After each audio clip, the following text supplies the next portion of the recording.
Gabon guztioi, Eusko Ikaskuntzaren mai inguruan leioa irekitzen dugu berriz. Non eta hemen, Radio Vitoria.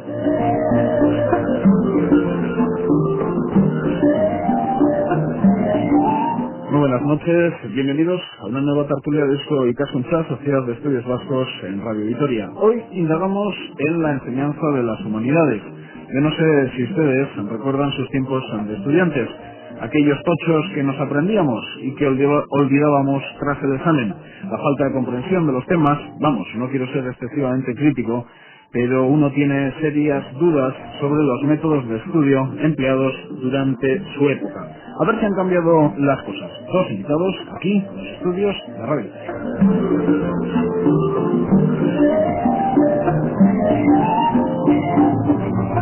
A mi derecha, Ramón Loza, licenciado en Geografía e Historia, profesor de Historia de Enseñanza Secundaria y socio de Eusko Ikaskuntza, de esta Sociedad de Estudios Vascos. Ramón, muy buenas noches. Y a mi izquierda, Pilar Nave, licenciada en Geografía e Historia, lleva 16 años en la enseñanza, imparte clases de lengua y literatura en un instituto, ha dado clases de REN, BUP, FP, ESO, y ha sido subdirectora y directora de distintos centros educativos. Pilar, muy buenas noches. Hola, buenas noches. Bueno, Pilar, precisamente ahora te estás dedicando a un trabajo que no tiene que ver con el día a día en una aula, ¿no? Por lo menos un momentillo, un descansillo para hacer. Y bueno, pues durante este curso, 2000-2001, me han concedido una licencia para producción de material curricular, es decir, de materiales, para la asignatura de cultura clásica y bueno, se supone también aplicado a una experiencia nueva, que es la diversificación curricular dentro de las enseñanzas secundarias. Es decir, sería ver toda esta parte de la historia y de la cultura de otra manera, una manera un poco diferente, distinta, precisamente evitando esos tochos que se estudia uno de memoria y que luego olvida. Ha cambiado mucho en estos últimos 20 años. El recuerdo que tiene uno, pues han pasado muchos años desde que le tocó estar en la enseñanza secundaria de aquel entonces. Ha cambiado realmente. ¿Me puedes dar un ánimo para los hijos y nietos que vendrán después? Sí, bueno, yo creo realmente que sí ha cambiado y sería realmente muy pobre si el balance después de tantos años no hubiera cambiado. Querría decir que no tenía nada que ver, o que no tendría nada que ver las enseñanzas, los profesores, los institutos con la realidad que hay fuera. Sí es cierto que a veces hay una distancia importante entre la realidad que se ve, que se vive todos los días y el instituto, pero cada vez evidentemente uno se intenta adaptar más y mejor a las circunstancias. Pilar realizando ese trabajo en la historia clásica y Ramón Loza tampoco creo que está en el día a día en las aulas, ¿no? Pues precisamente me pillas en un momento de la vida importante, muy importante para mí como profesor, en todos los sentidos y sin entrar en excesivos matices, pero estoy en el proceso que algunos llaman de liberación, en el proceso de aprendizaje del aprendizaje del euskera cara a los tiempos que vienen. Pero vamos, lo cual no quita para que a la preocupación y el contacto con la realidad de lo que pasa en el centro la mantenga. He vivido la reforma que ha venido y pues como decía Pilar, efectivamente mal lo hubiéramos hecho si no hubiéramos sido capaces de cambiar lo que tú estudiaste, no sé si conmigo o con otro, pero los rollos igual te metíamos ¿Cuándo hace años. ¿Cuándo comenzaste a ser profesor, impartir clases en qué? Pues en el 74, o sea que tuve incluso, yo creo que la suerte después de vivir la agonía del franquismo en la universidad y participar de todo aquellos momentos, tuve la enorme suerte de participar en la creación de un mundo educativo absolutamente nuevo, tan nuevo que empezaba por cuando entrabas a la clase, ¿verdad? Pues cuando yo empecé a entrar a clase, los alumnos se pusieron de pie y yo no entendí muy bien por qué, y hasta que uno, siempre más amable, me dijo, es que nos tienes que decir que nos sentemos para poder empezar la clase. Yo le dije, bueno, sentaros, pero el próximo día que estéis aquí para que podamos empezar, no, que me preocupa mucho. Y en aquel momento estábamos haciendo una pequeñita revolución nada más en las formas. Evidentemente los que empezamos entonces hemos hecho un gran cambio en todo el sistema de educación y sin duda en el tema de humanidades también. Ya no te tienes que aprender las listas de los reyes, Ismael, que me decías que te las habías tenido que aprender. Ya no te tienes que aprender no ya las listas de los reyes, sino prácticamente no te tienes que aprender que hay reyes o que ha habido reyes. Y sobre todo porque qué efectividad tenía aquello, ¿no? Si no solo a la vuelta de unos años se olvidaba, sino que a la vuelta de una hora. Bueno, pero ¿qué nos ocurre entonces para que digamos, yo mismo, o sea, personas de mis mismas quintas, se rasguen las vestiduras cuando descubran que sus hijos no conocen las listas de los reyes? Porque ellos tampoco conocen las listas de los reyes, pero se preocupan cuando sus hijos no saben quién fue Napoleón. O sea, ellos hacen una reducción, digamos, de lo que les parece mínimo y se encuentran con que ya no es la lista de los reyes godos, sino que a menudo no saben quiénes son los reyes godos. Y eso ha causado una preocupación. Yo creo que está en el fondo del debate actual. Uno de los elementos del debate actual sobre las humanidades es ese. Hay otro, pero hay una cierta preocupación. A mí me gustaría, de alguna manera, intentar tranquilizar un poco en ese sentido. Hay una cierta desazón porque sale en la calle, sale en las conversaciones, oye, ¿sabes que han preguntado a los chavales de los institutos quién era Julio César? Y el 80% no sabía quién era. Y ¿sabes que han preguntado a ver cuándo fueron las guerras carlistas? Y algunos pensaban que era cuando los tiempos de los romanos. Y eso ha creado una sensación sí, de desconcierto, ¿verdad? ¿Qué estáis haciendo, señores de historia, de literatura? Esto de las críticas a nivel general, no está bien generalizar, pero esta crítica que he realizado yo de los tochos, la habéis tenido que escuchar muchísimas veces, y cierto es que ahora, en los últimos años, sí que el tema que estás comentando se ha convertido también en tema de los medios de comunicación. Que si este alumno vaca con B, o lo que dices de las guerras carlistas romanas. Tengo que decir que, por ejemplo, en segundo de bachillerato vamos a ir centrando un poco los ciclos yo creo que ya la sociedad se ha ido incorporando a la reforma, sabe que existe la primaria, la secundaria, los ciclos y el bachillerato. No es fácil con todos los cambios. No, pienso yo que ya como quien nos escucha tiene ya hijos en edad escolar, pues ya sabe, pues el niño está en primaria, el niño está en secundaria, en segundo ciclo, pues el niño está en segundo de bachillerato y tiene que enfrentarse todavía a la famosa selectividad. Bueno, te puedo decir que, por ejemplo, el libro de segundo de bachillerato es un tocho. Es un tocho tan gordo como el que pudiste leer tú. Estudiar tú. Lo que pasa es que la diferencia es que es un libro que está basado fundamentalmente en la interpretación de nuestra sociedad, de cómo es nuestra sociedad, y esa interpretación se hace desde el punto de vista que en esta sociedad hay unas relaciones públicas o políticas, hay unos mecanismos económicos, vivimos en la economía, tenemos unas crisis sociales, unos conceptos sociales y tenemos una determinada cultura. Entonces ese tocho está lleno de explicaciones sobre por qué nuestra economía es así, nuestra sociedad es así, nuestra política es así, nuestra cultura es así, y mucho menos, se dedica muchísimo menos tiempo a las famosas batallas antiguas, a las listas de los reyes, a esos momentos estelares de la historia en los que se hacía tanto hincapié antiguamente, y que claro, como quien ha estado en la escuela antigua lo recuerda, porque a menudo son bastante así atractivos incluso, pues ahora dice, pero es que ya no sabéis quién era Viriato, pero es que, pero bueno, si no te han explicado que Rodrigo Díaz de Triana gritó América, no, si me ha dicho el profesor que no fue Rodrigo Díaz de Triana, que fue el otro, pero hombre, por Dios, ¿qué están haciendo estos profesores de historia? Para 4 cosas importantes que había no las enseñan, sin embargo, si estáis todo el tiempo dándole vueltas, por ejemplo, a los procesos políticos, qué es el sistema viejo político, qué es un sistema actual de participación respecto a lo que era antiguamente el viejo régimen con las aristocracias, las de los estados generales divididos por estamentos, y en eso estamos siempre dándole vueltas. El resultado es un trozo también igual de grande, pero luego, como la historia se ha cambiado más en literatura real, supongo Sí, estaba de acuerdo Y que bueno, lo mismo, ¿no? sí, lo que yo quería decir sobre todo que me parecería preocupante si no nos sabe directo, pero además la enseñanza, si no ha aprendido, si no se le ha enseñado eso, entre comillas, es si no se hubiera sustituido por otra cosa. Claro. Quiere decir que el trabajo en las aulas ya no es solamente diría te oírlo 40 veces, a base de las 40 te quedabas con ello, sino sustituirlo por otras técnicas y por otras cosas que realmente van a necesitar y necesitan. Y, bueno, no digamos en historia, por supuesto. Yo recuerdo algo que oí hace tiempo y es que nunca de todas maneras se ha criticado tanto y se ha hablado tanto de historias, de procesos y tal, y sin embargo, bueno, pues para hacer un buen análisis no basta la falsa erudición de saber muchos datitos, sino que hay que hacer un análisis más profundo, ¿no? Nos comentaba Ramón que hay varios debates que debemos abordar a lo largo de estos minutos, y el primero que apuntaba era ciencias y letras. ¿Qué debe primar más?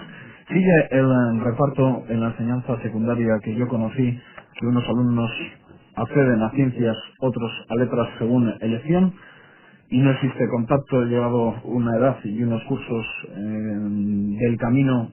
Si el camino, por ejemplo, es letras, no hay matemáticas entre las asignaturas que tiene la persona indicada. Bueno, esto ha cambiado algo, pero básicamente se sigue manteniendo también, ¿eh? Por ejemplo, vamos, en el primer ciclo de la enseñanza secundaria, y estamos hablando ya de los 14 años, Ahí había una serie de... hay todas las asignaturas son comunes, ¿eh? De 12 a 16. Vale, en el primer ciclo, de 12 a 14, primero y segundo años del primer ciclo hay las asignaturas son comunes.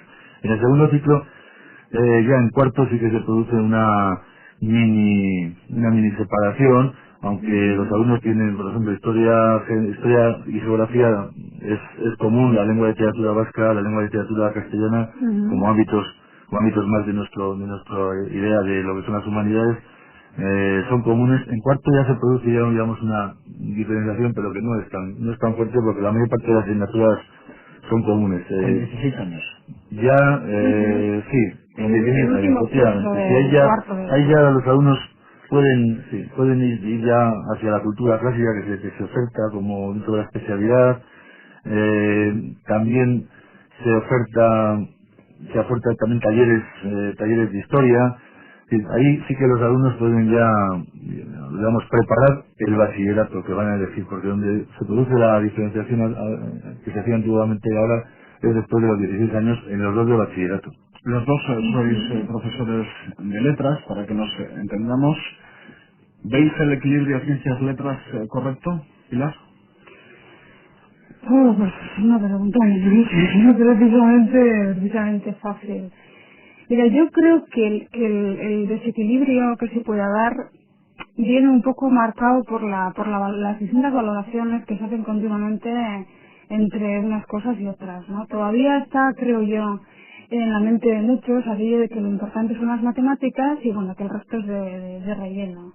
Y bueno, pues evidentemente yo creo que el día a día de cada cual, pero puedo demostrar que no. ¿No? Si queremos ser pues unos consumidores con cabeza y unos, telespectadores o radioyentes con cabeza... Será porque algunos piensan que los números mueven el mundo. Sí, exactamente.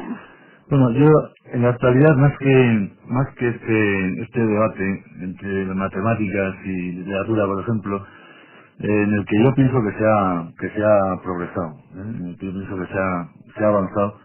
El debate, o sea, lo que está sometiendo al sistema educativo a una presión muy fuerte es la idea, que además viene arropada por la marca de la Comunidad Europea, de que lo que necesita la sociedad son técnicos.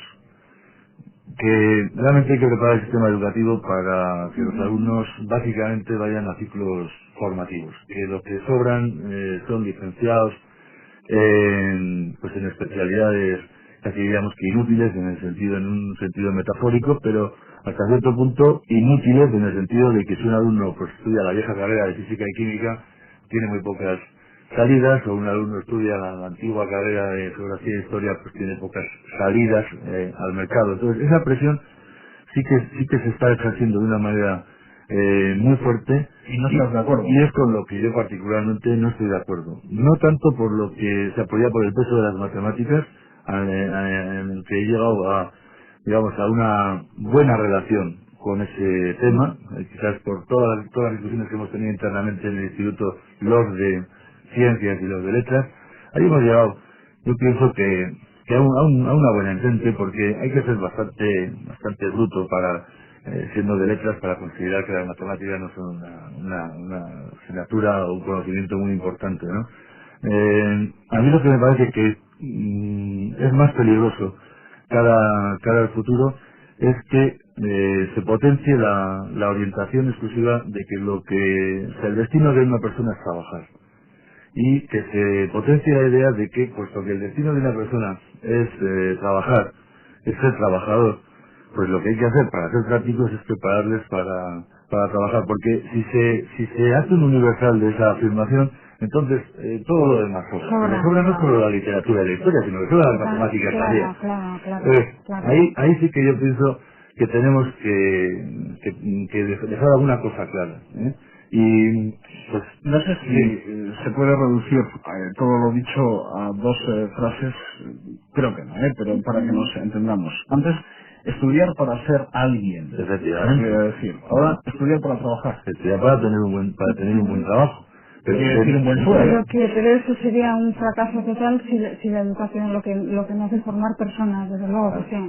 Es que nosotros, creo que lo tenemos muy claro, y en ese sentido vamos a discutir poco en la tertulia primaria, que una cosa son las habilidades y otra cosa es los conocimientos. Yo estoy de acuerdo en que dotar de habilidades a los alumnos es importantísimo en el sistema educativo. Y efectivamente, las habilidades que sean más rentables, pues quizás haya que potenciarlas, porque tenemos que ser prácticos. Creo que no se deben mezclar temas. Por ejemplo, no estás diciendo nada de que hay que optar por universidad o formación profesional, no estás hablando. No, yo no estoy hablando de eso. No, yo lo que digo es que lo que lleva habilidades es la capacidad de realizar un trabajo. Pero luego hay otro aspecto de la formación humana, que son los conocimientos, que es importantísimo. Entonces, lo que me da miedo es que, por primar las habilidades, se acaben arrinconando los conocimientos. Los conocimientos, el conocimiento es algo tan amplio, tan enormemente amplio, que quizás haya eso sí que relativizar un poco. Por ejemplo, en los currículum, quizás habría que buscar la manera de que la presentación de los conocimientos a los alumnos fuera tan atractiva que a los alumnos les gustara conocer.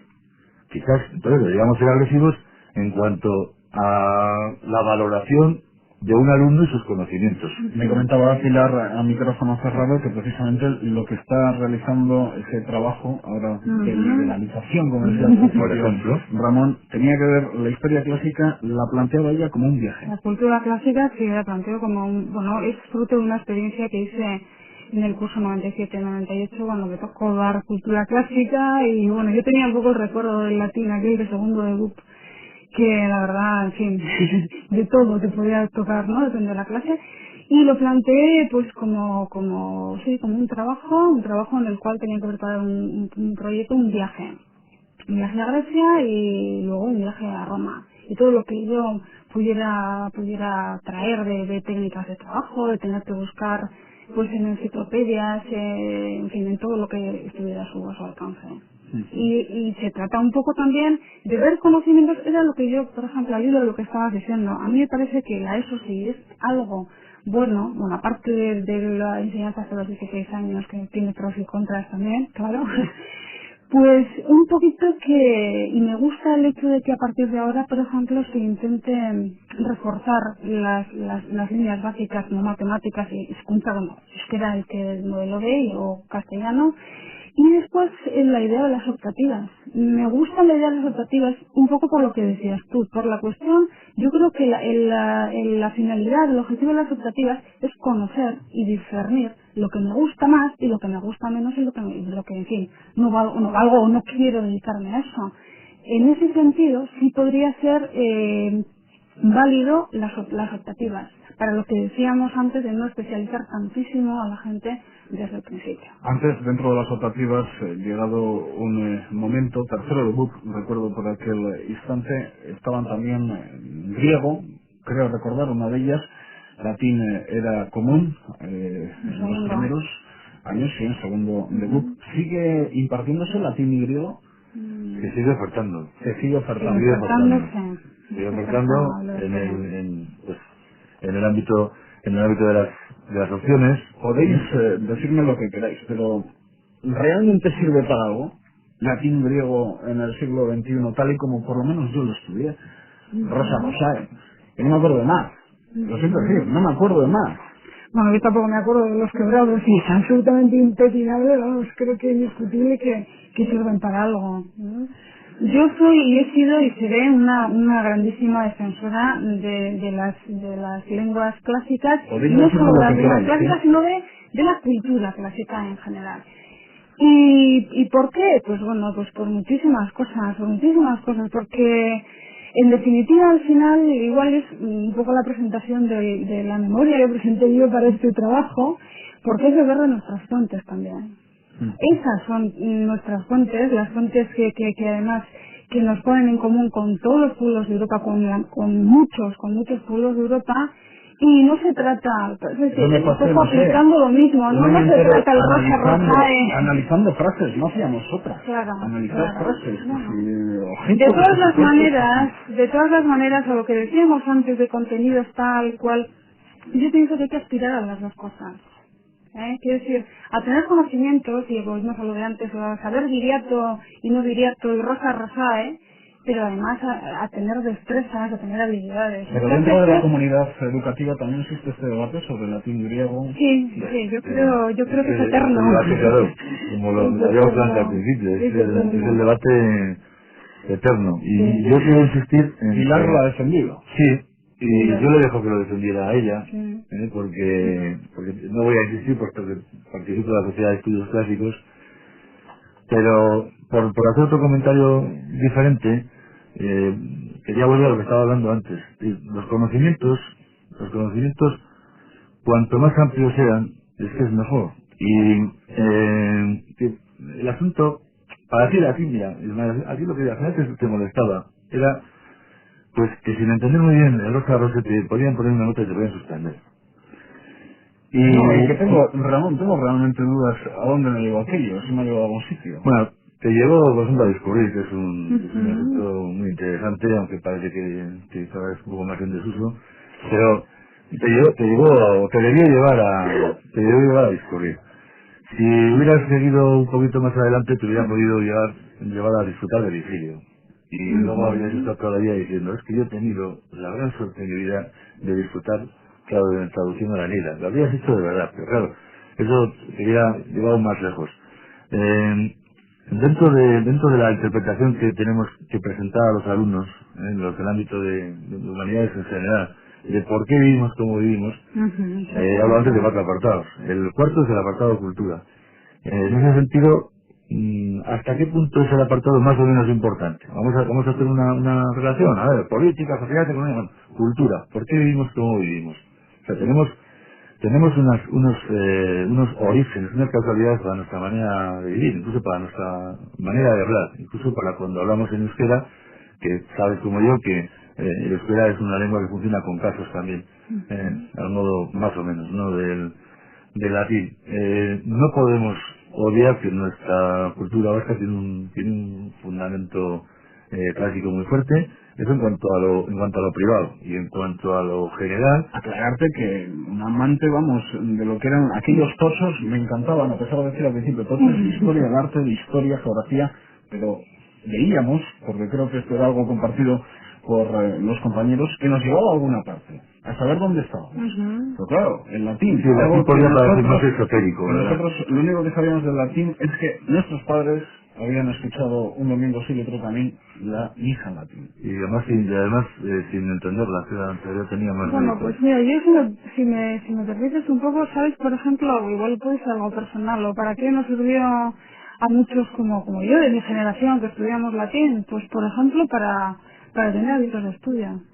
Y no lo digo de dramas, porque el latín, de verdad que, claro, para tener la traducción hecha, tenías que trabajar el día anterior. Y eso nos proporcionó, además de otras muchas cosas que te he apuntado perfectamente con pues, para eso, para los hábitos de estudio. Y El asunto cada vez vuelve a ser el peso que le damos al tema de los conocimientos en general y dentro de los conocimientos, o sea, de los conocimientos frente a habilidades, dándole una importancia enorme a todo lo que conduce en la educación, a la consecución de habilidades para la vida práctica, la importancia que le damos a todo lo que conduce a la consecución de conocimientos, también para la vida práctica, pero fundamentalmente para cómo la persona, con cada persona se enfrenta a la vida práctica. En ese sentido, sin necesidad de hacer un discurso exagerado de defensa del latino o del griego, el latín, el griego, como el arte clásico,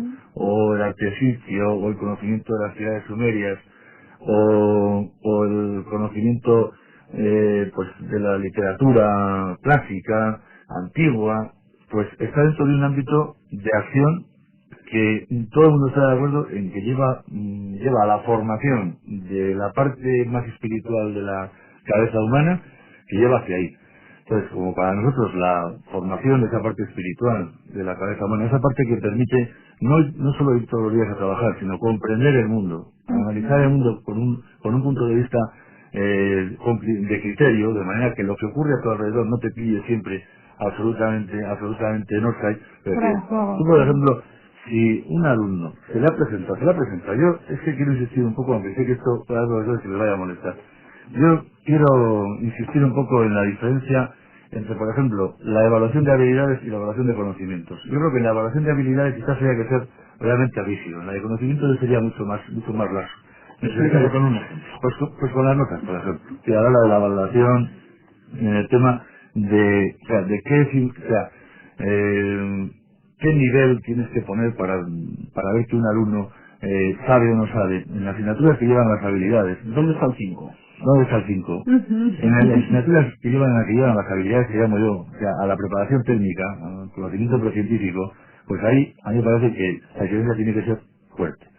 En el conocimiento, o sea, en la búsqueda de los conocimientos, la presentación de los conocimientos, el gusto por los conocimientos tiene que ser prioritario. De manera que la vinculación entre los conocimientos y la calificación tiene que tender prácticamente a desaparecer.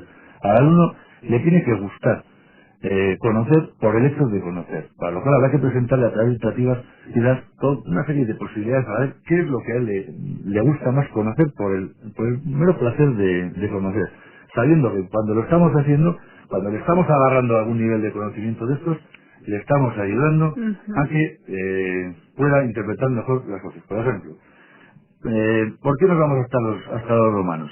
¿Por qué nos vamos hasta los griegos? Pues porque si quieres explicar la diferencia que hay entre un sistema de oligarquía, un sistema de tiranía, un sistema de república, un sistema de monarquía, un sistema de democracia, tenemos que ir ahí. Se llegaba a los romanos, o sea, comenzábamos en los romanos, pero querías llegar a la guerra civil y nunca llegabas. Ahora se llega. No había extensión de contenidos. Ha pasado hace un poco, la historia tiene que estar un tiempo, son justificaciones que yo he escuchado por aquí. Claro. Pero date cuenta que si, por ejemplo, esa enseñanza se procura hacer también desde las destrezas, desde el saber analizar un poco, con un mínimo de criterio crítico, los grandes sucesos de la humanidad que nos va pasando, a lo mejor ya tampoco tiene tanta importancia, que la tiene evidentemente, ¿no? Y siempre te duele y quieres terminar, pero tampoco tiene tanta importancia el no ver absolutamente todo, aunque debemos aspirar a verlo y a una mejor periodización y secuenciación, ¿no? Para que te dé tiempo a ver los procesos. Pero hoy se llega, Hoy sí, habitualmente se llega, el segundo de bachillerato, que es donde está ahora la historia de aquí, que yo lo dejaría ahí con aquella definición fantástica que hizo Jorge, porque de verdad que está muy poco definido esa asignatura de segundo de bachillerato, que es el caballo de batalla de la discusión política. Porque la historia de segundo de bachillerato es historia de España y las comunidades, o es historia de cada comunidad y la de España según cómo lo vea un poco el legislador y cómo se interprete. Pues ya en esa historia de aquí, que casi por libros se convierte más en una historia de España y la comunidad, o viceversa, se está llegando sin problemas se está llegando a la transición, se está llegando a los partidos políticos actuales. Pero para hacerlo, tenemos que empezar, y claro, hay gente que dice, ¿qué ocurre? Esta gente se está chinados. Tenemos que empezar prácticamente en el siglo XVIII. No, pero es que en la época en la cual yo te hablo, claro, es la única referencia que tengo en cuanto a presencia en un aula.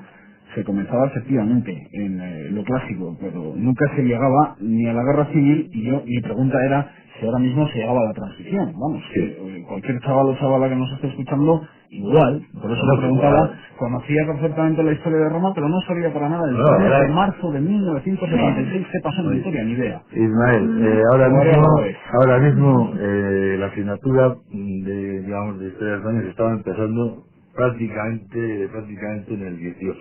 Prácticamente en el 18. Se estaba obviando ya incluso hasta la época de los Reyes Católicos. De ahí que vengan desde Madrid diciendo, tienen que empezar aunque sea desde los romanos, porque ellos tienen la convicción de que España empieza con los romanos y les interesa. ¿Y os queréis con alguna de las dos modalidades o creéis que, como siempre, la virtud está en el medio? El problema es que si miras el currículum, claro, un alumno se puede quedar tanto en historia contemporánea como en historia de aquí, se puede quedar solo con la visión de la historia contemporánea. Entonces eso al historiador le da también como mucho miedo, porque claro, dice, pero hombre, estos alumnos tendrán que saber de dónde viene el desarrollo de los acontecimientos contemporáneos. Pero eso es un debate también como el otro un poco eterno. Claro, que mucha barca poco aprieta. Exactamente. Yo creo que el tiempo no se va a perder, desde luego, pero si se profundiza en una cosa, pues bueno, se tienen que dejar otras, ¿no? Entonces ese es también otro de los caballos de batalla que siempre ha habido. Y esta lucha que se mantiene en cuanto a temario, historia, también se puede trasladar a literatura, o quizás se ha quedado más El conocimiento sobre todo de lo que yo estoy dando ya desde hace 4 años es sobre todo en la ESO. Yo en la ESO no he visto yo esos dilemas tan fuertes. Tan fuerte no, en absoluto, porque la historia se le está dando, y es así, una enorme importancia en la formación del espíritu o de la ideología personal. Y como la ideología es lo que se traduce en política, evidentemente el caballo de batalla es muy fuerte, pero respecto a lo que comentaba antes de si la historia la vemos, por ejemplo, desde España y aquí, o sea, aquí y España, evidentemente habrá quien pensará que empezar la literatura con el análisis del Lazarillo de Tormes es una pérdida de tiempo y en lugar de esto habría que empezar la literatura pues con los primeros libros en euskera del siglo XVI, ¿no? Y cambiar totalmente el punto de vista. Bueno, estamos ya en el segundo tema de debate, el temario, las asignaturas. Actualmente, ¿quién marca el temario, por ejemplo, de historia para un curso en concreto? ¿Quién marca esto? Yo tendría que las editoriales. Y al final ellos presentan la positivación de los currículums. Y editoriales hay en Madrid y editoriales hay en la Comunidad Autónoma Vasca. Claro, naturalmente, y en la Comunidad Valenciana y en la comunidad andaluza. La ley, los currículum, la mayor parte del tanto por ciento superior de los currículum los marca la legislación general del Estado. Pero luego las comunidades tienen una capacidad de aplicación primero en una parte, en un porcentaje, y luego también tienen la posibilidad de aprobar o no aprobar los libros de texto, o de preparar materiales específicos, como está haciendo que está preparando los materiales específicos que serán para esta comunidad. Vamos, hay un mínimo que cumplir. Que sea para cualquier sitio. Sí, pero vamos, la liberación se la habrá hecho desde... Hombre, claro, sí. Pero yo espero que el proyecto pueda ser para cualquier sitio, porque cultura clásica no tiene límites. Hay un mínimo que cumplir, un mínimo que será amplio en cuanto al porcentaje que hay que cumplir y que es común en todo el Estado. Sí, pero esos son los temas, o sea, son los epígrafes de que dicen tal cosa, 4, 5, 6, 7, 8, 9, pero eso luego hay que rellenarlo con lo que se llaman los currículum.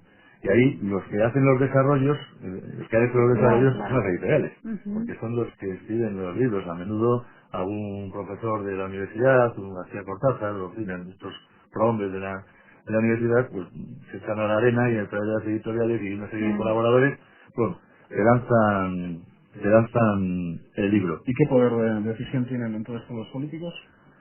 Los políticos pueden variar pueden variar, digamos, el porcentaje de aplicación de la ley general, pueden variar o sea, la cantidad de currículum que se pueda dar en la comunidad respecto al currículum general al currículum general, digamos, del Estado. Actualmente la comunidad autónoma vasca, ¿qué tanto por ciento puede tener dentro del currículum? Yo no te sé decir más o menos así en porcentaje, pero lo que sí te puedo decir es que los libros que se manejan, pues que más se manejan, son libros de editoriales como Santillana, Libres, Anaya, Sene, que son libros que tienen una adaptación para la comunidad, pero que la mayor parte del temario... Son tiradas nacionales. Sí, son tiradas globales, porque tiradas propias, pues hay algunas editoriales, como Erein, por ejemplo, que me venga ahora a la memoria, y otras que con más los apoyo ya también de la propia comunidad, están también en el mercado. Y luego es bastante habitual, sobre todo en el ámbito de las icastolas, con una tradición muy antigua desde la propia formación de la icastola, que sabes que es un mundo que surge de sí mismo, ¿no? Es un mundo que surge de entusiasmos privados que luego se publican en algunos casos, en otros no. Pero ahí, por ejemplo, hay una tradición de materiales propios, de elaboración de materiales propios.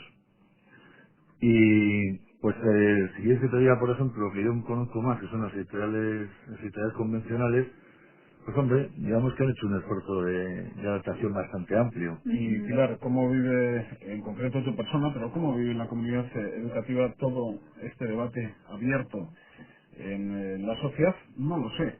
También es una pregunta que te puedo hacer. ¿Está abierto el debate en la sociedad sobre el currículum, el temario, para que nos entiendan nuestros oyentes, como está abierto en el mundo político? ¿Está abierto ese debate también en la comunidad educativa o es un debate que os llega? Y bueno, Pues mira, desde mi experiencia, la verdad es que a veces un poco el trabajo del día a día pues nos lleva la mayor parte del tiempo. Quiero decir que al final lo que te interesa cuando estás en la arena, como decía antes Ramón, es el día a día, hacerlo lo mejor posible y bueno, eso puede ser a veces discusiones de café, pero en realidad las preocupaciones son otras. Eso es lo que yo digo.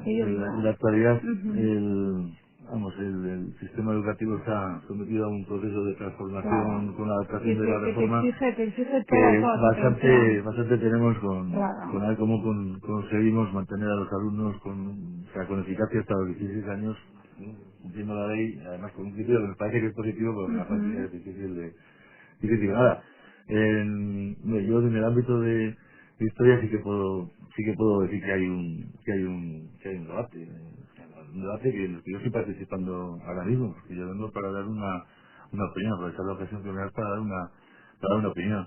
Pero luego, en mi entorno, lo que nosotros entendemos es que la historia no puede ser un elemento de formación ideológica concreta, sino de formación de ideologías.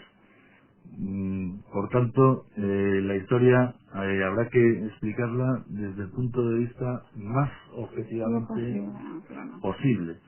Y cualquier descarga en la historia de ideologías, y puesto que la acusación que se hace a la comunidad desde Madrid es que la descarga es de ideología nacionalista, cualquier descarga de ideología es negativa para la historia, de ideología nacionalista me refiero, ¿no?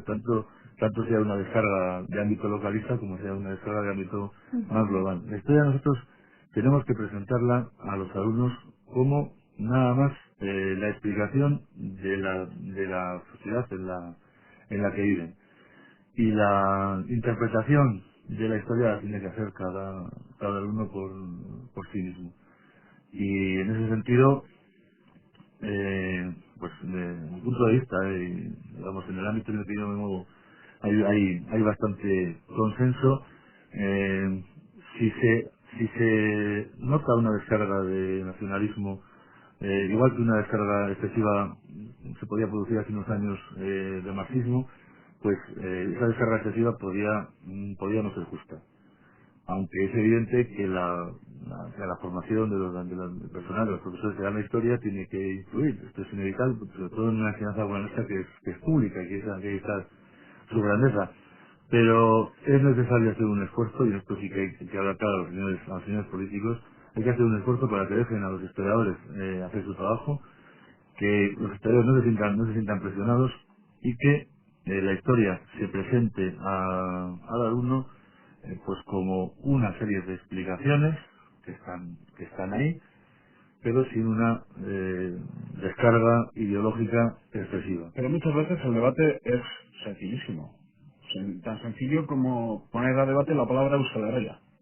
Por ejemplo, O poner a debate el que en un libro aparece un mapa de Euskal Herria y que ese libro es utilizado en la Comunidad Foral de Navarra.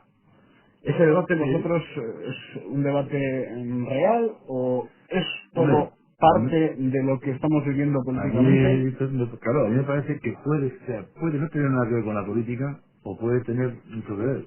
Por ejemplo, el mapa de Euskal Herria. El mapa de Euskal Herria aparece hoy en día en los libros convencionales. Es decir, no hay que ir a buscar las editoriales a las que se les ha señalado con el dedo desde el ministerio. Ese mapa aparece en cualquier libro convencional. Ahora bien, aquí llamo yo, digamos, presentar la historia de una manera lo más objetiva posible. Pues a presentar el mapa de Euskal Herria como un ámbito geográfico, histórico, cultural, sobre cuya existencia hay un consenso amplio. La vinculación de ese ámbito histórico, geográfico, histórico, cultural con una realidad política es evidente una descarga de nacionalismo. De la misma manera que he comentado antes que quien quiere empezar la historia de España por los romanos quiere descargar un ámbito nacionalista en el sentido de que la historia de España comienza con la Hispania romana. Eso históricamente, objetivamente, no es así. Quien lo hace está haciendo una descarga de su propio pensamiento. Una cosa es hablar de la importancia de la romanización en la península y otra cosa es intentar hacer ver que hay una historia lineal antiquísima que lleva casi como se decía en los tiempos del bochorno, lo de la unidad de destino en lo universal. ¿Y esa descarga crees que se produce en las aulas o son excepciones si se produce? Pues eso ya es muy difícil Anticipar. es muy difícil de decir. Eso realmente sí que es una pregunta complicada. O sea, yo puedo entender las líneas generales o los intentos o lo que se pueda querer hacer en un sentido político con determinadas situaciones, como he comentado, la de comenzar la historia de España por los romanos, que me parece evidente. La presentación de un mapa político de Euskal Herria con un sentido, o sea, presentado como un sentido, como un elemento político, para mí es una descarga evidente. Lo que ocurre en el interior de las clases, eso es muchísimo más complicado de analizar. Y en ese sentido sí que quiero decir que la historia es algo, digamos, connatural a la vida humana hasta el punto de que llega a la tertulia, llega a la intimidad de las familias. Es decir, más o menos no hay persona que viva en una comunidad que no realice un análisis de su propia historia. Aunque pueda parecer, qué locura, no. Hablamos mucho de historia, se habla en los bares, en las tabernas, en las familias. Se ve la televisión y se hace historia. Porque se hace una respuesta a comentarios que se están viendo o a interpretaciones que se hacen incluso en un telediario. La historia como cosmovisión, sí, como visión de lo que nos envuelve, no se hace específicamente en los centros de enseñanza. Os digo que historia de aquí solo se da en serio en segundo de bachillerato. Sin embargo, la formación de los alumnos respecto a cómo ven España o cómo ven Euskadi o cómo entienden Euskal Herria se ha hecho para cuando llegan a segundo de bachillerato. Hasta entonces no existe No ese hay, capítulo. no existe ese capítulo. Es decir, hay unos currículum de historia que se van viendo de contenidos en el conocimiento del medio que se hacen en primaria, donde, bueno, pues lógicamente sí que hay un acercamiento más a los ríos, a los mapas del mundo, de España, de Álava, de Euskadi y de todo. Pero bueno, estamos hablando hasta los 12 años. Y en el momento en que se puede hablar de una posible ideologización o de una descarga ideológica sobre una persona ya preadulto, es cuando estamos hablando ya en segundo de bachillerato. Pero el debate abierto, ¿crees que es tan sencillo? Siempre trabajamos de cara a los oyentes como ¿qué utilización se hace del término Euskal Herria? ¿O hay que utilizar España en vez de Estado? Estamos llegando a esos límites, ese es el debate, sin más. En las aulas es que es que de otra manera no puedes trabajar. Sí, porque cuando yo te digo que aquí no quería emplear otro concepto que el de historia de aquí, yo en las aulas tengo que utilizar otros conceptos porque son históricos. Y ese debate, evidentemente, se plantea. Pero ya quiero hablar de dejo ahora mismo. Pero lo que quería decir es que, o sea, el planteamiento, lo voy a decir serio, así un poco en profundidad del asunto, se hace en segundo de bachillerato, es decir, con 17, 18 años. Para entonces, los alumnos tienen una cosmovisión de su mundo, del mundo vasco, del mundo de España y del mundo mundial. Lo tienen. Tienen ya, por ejemplo, una respuesta a si les parecen bien o mal las manifestaciones antiglobalización. Lo tienen.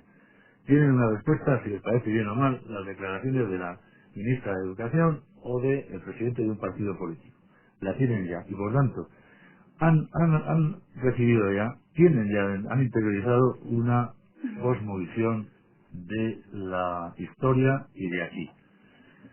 Por eso, la posible culpabilización que se ha hecho sobre los libros de historia o sobre la enseñanza de la historia y castolas, a mí me parece que es injusta. Porque es que y hoy en día, con todos los medios de comunicación funcionando a tope, con vosotros diciendo, por ejemplo, una broma que ya tú ya me la conoces, diciendo, por ejemplo, que estáis en Gasteiz, y yo diciendo, no, que estamos en Vitoria-Gasteiz porque el nombre de la ciudad es Vitoria-Gasteiz.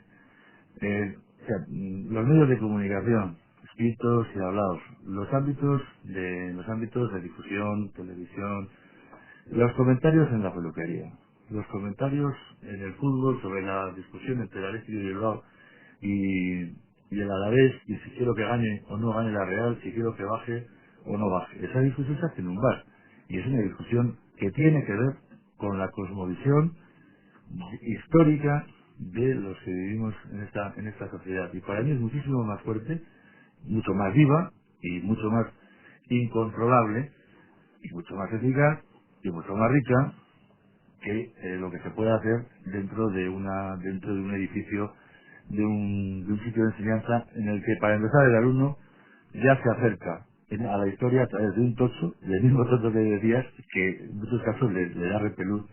Y por tanto, el acercamiento a la historia que hace ahí en segundo de bachillerato es un acercamiento con una asignatura de texto y que no le va a influir o le va a influir muy poco en su formación ideológica. Pilar, todo este debate sobre el Bueno, temario. pues yo quería un poco, después de todo lo que ha aportado Ramón, decir una cosa. Yo creo que la única manera de enseñar lo que sea, es enseñar la verdad. Claro. Y la verdad casi nunca es única. Entonces, enseñar el mapa de Euskal Herria, porque hay un consenso muy amplio y tal, es imprescindible, pero también es imprescindible enseñar que hay otra visión. Claro. Enseñar que hay otra visión, y entonces a partir de ahí, a partir de ese momento, cada uno tiene que tener su visión del mundo y de lo que le rodea. Es la única manera en la que verdad se puede enseñar. Enseñar con mayúsculas y en general. Y como profesional del mundo educativo, pedirías a los políticos esa libertad. Es absolutamente Que es tan necesaria que si no podría no sería enseñar. Pero luego ha dicho otra cosa, Ramón, que me parece muy cierta. Es que con el mismo material, pues también un poco depende del profesor. Depende del profesor, depende del centro y depende de los alumnos. De los alumnos de zonas. No es lo mismo una ciudad que otra, no es lo mismo ciertos barrios y a ciertos otros, no es lo mismo ciertos medios rurales, que todavía nos queda algo rural, ¿no? En fin, es muy diferente. Pero yo creo que la única manera es enseñar todas las visiones que hay, por lo que he dicho, porque la verdad casi nunca es única. Son siempre un montón de trocitos que son las que la amplían. Y la presentación de las diversas, Efectivamente. posturas que hay siempre ante cualquier Claro, porque yo sí que he visto... Estás hablando de la pluralidad. Pluralidad. Exactamente. Sí. Yo creo que eso es la única manera, además, pienso. Pero vamos, esto es volviendo a la fuente básica, lo que aprendíamos en historia, ¿no? Yo creo que es la primera lección, que para conocer algo tienes que ir a las fuentes y conocer cuantas más mejor. Pero sí, lo que quería insistir un poco era, porque es una idea que yo le doy mucha importancia. En un momento determinado se podía acusar a determinados centros, se le acusaba, cuando yo empecé a trabajar, se acusaba a los institutos de que los profesores éramos los responsables, por ejemplo, de la violencia revolucionaria que podía haber en grupos que por aquel entonces existían, como la UJM, la Joven Guardia Roja, y Lo has dicho antes, marxismo. del marxismo. Sí. Y ahora se vuelve a hacer una acusación parecida. Si la responsabilidad de que pueda haber una violencia nacionalista y demás está en los centros. Bueno, mi idea, y la quiero defender una y otra vez, es que la sociedad tiene muchos más mecanismos de formación de las personas que los centros. De hecho, la formación de las personas, o sea, la preparación de una imagen, de una visión del mundo se hace muchísimo más en 100 lugares distintos al margen del centro. Y no cambiando el Yo quería temario, decir- o volviéndote loco con el temario. Yo creo que Yo quería efectivamente. decir otra cosa sin estar en desacuerdo con lo que dices, que de todas maneras a lo mejor yo creo que de todo se aprende, que la realidad es ir andando poquito a poco y las escaleras se suben peldaño a peldaño. Con esto quiero decir que hay que aprender de lo que estamos viendo y que algún fallo sí ha podido haber. A lo mejor objetivos muy básicos y muy importantes se han obviado, se han dejado, pues eso, se han obviado y no se han trabajado lo suficiente. ¿Algún ejemplo por situar y Pues algún finalizar ejemplo, prácticamente? pues lo que estábamos hablando, por ejemplo, de trabajar valores como que se están trabajando ahora con todas las multidisciplinares, Sí. etcétera, pues la libertad, el aceptar la diferencia, el racismo, el sexismo, el no sexismo, etcétera, etcétera. Yo creo que se ha obviado mucho, por ejemplo, este tema de la aceptación de la mujer en todos los ámbitos y tal. Y bueno, luego la realidad tampoco es tan cierto, ¿eh? Quiero decir que son objetivos que son muy importantes y que no hay nunca que perderlos de vista. Ramón, pues lo vamos a dejar ahí. Con lo hablado nos quedamos. Este es un debate, un tema de conversación muy abierto. Hemos hablado de humanidades, tendremos noticias en un futuro, aunque nos ha servido para conocer la experiencia y el saber de dos profesionales educativos, dos personas que trabajan precisamente en este campo de las humanidades. Pilar, Ramón, muchas gracias a los dos. Eta zuei, entzulei, badakizue, datorren astean batek daki zerekin, baina zerbaitekin egongo gara hemen, euskutasuntzaren nahi inguruan.